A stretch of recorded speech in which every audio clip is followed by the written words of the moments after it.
4-1-2-1-2 narrow. I'm out of breath after saying that formation. It is a formation which tends to be overlooked in this year as well as previous FIFAs, but can be very useful for various reasons. The formation, however, is more often preferred over its wide variations, allows for a more balanced approach, whereas the 4-1-2-1-2 wide often leaves spaces in the centre of the field for opponents to exploit. And what I will say is I have personally been skeptical of this formation. That's right, skeptical.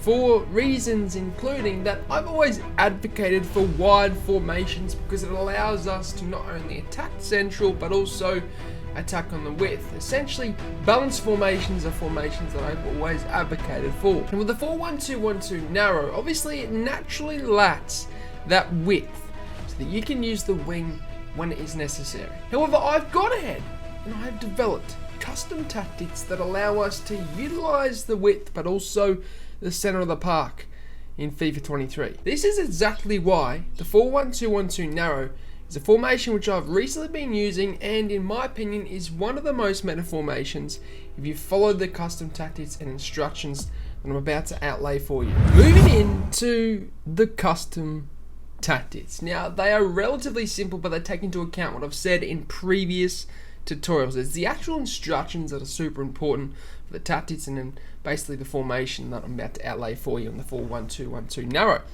In terms of the tactics, it's balanced for defensive style. I have width on 50 and depth on 65. Depth is for the reason that I like to press high, catch my opponent off guard and essentially give him no time to move, no time to breathe, and essentially you will then be able to squeeze him off the ball with right sit switching. In terms of offense though, it's unbalanced. And the reason for this is simply because I like having the ability of building up quickly or building up slowly.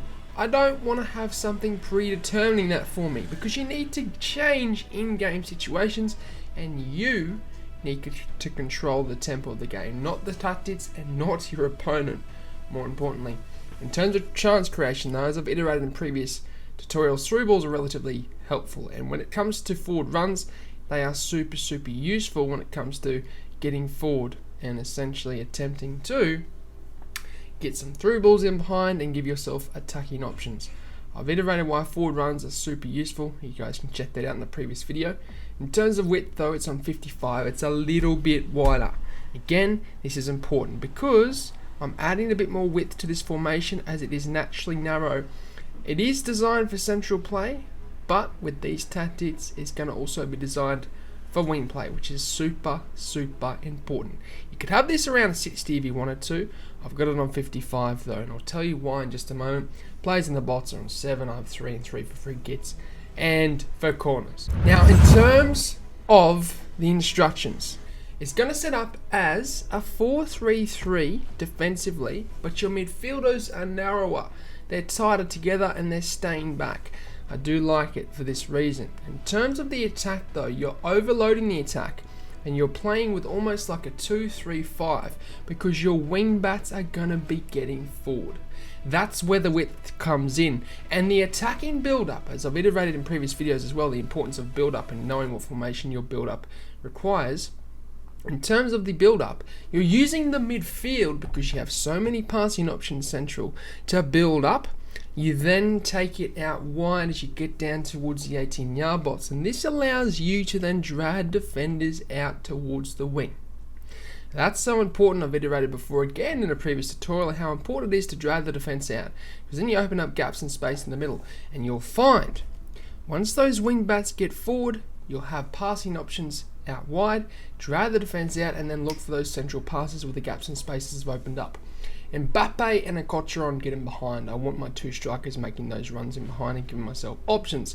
I've iterated again why the reason for this is because of the latest patch and essentially EA enhancing through balls. We want to have more through ball options essentially. And in terms of Kiel, he's unbalanced. I want him drifting across and making runs, also coming receiving passes. When he's unbalanced, he does that perfectly for me. For the 3 CMs and CDM though, I tell you what, this is super important. In terms of the Neymar and Perisic, we have them on cover wing. We then also have Yaya Toure on stay back while attacking. Okay, and he is going to be on cover center. I want to have a 3 midfield formation when it comes to the defense, so I'm more solid that way. It's almost as if we have 3 CDMs because they drop into between those defensive holes. You know, there's a Perisic dropping in between Walker and Van Dijk, Toure dropping in between Eder and Van Dijk, and then you have Neymar dropping in between Cancelo and Militao. You have them dropping in there when it comes to the defense, and then essentially, yeah, you guys will have a 3 CDM formation. So it's a 4-3-3 setup essentially. And when it comes to the wing backs, we have him on overlap and balanced. I then have Walker on balanced but no overlap. The reason for that is because I find Walker gets forward enough without me having to put him on overlap, but he just doesn't get forward enough to where I'm always vulnerable in the defense with 2 centre backs, which can be annoying and it can be vulnerable for your defense. So what I do is I have Walker on balanced. I'll have him come back a little bit deeper, but at the same time, he gets forward and gives me that width option. I can also trigger him with the L1 trigger. The other thing is Cancelo is on overlap, which means he is definitely getting forward. And I use my more attacking wing back to get forward and give myself those options, if you know what I mean. But that's going to sing on the end of it. That's the tactics, instructions for the 4-1-2-1-2 narrow.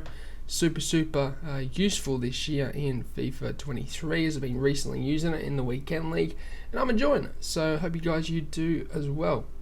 It's going to sing on the end of it though. I hope you guys enjoyed the video.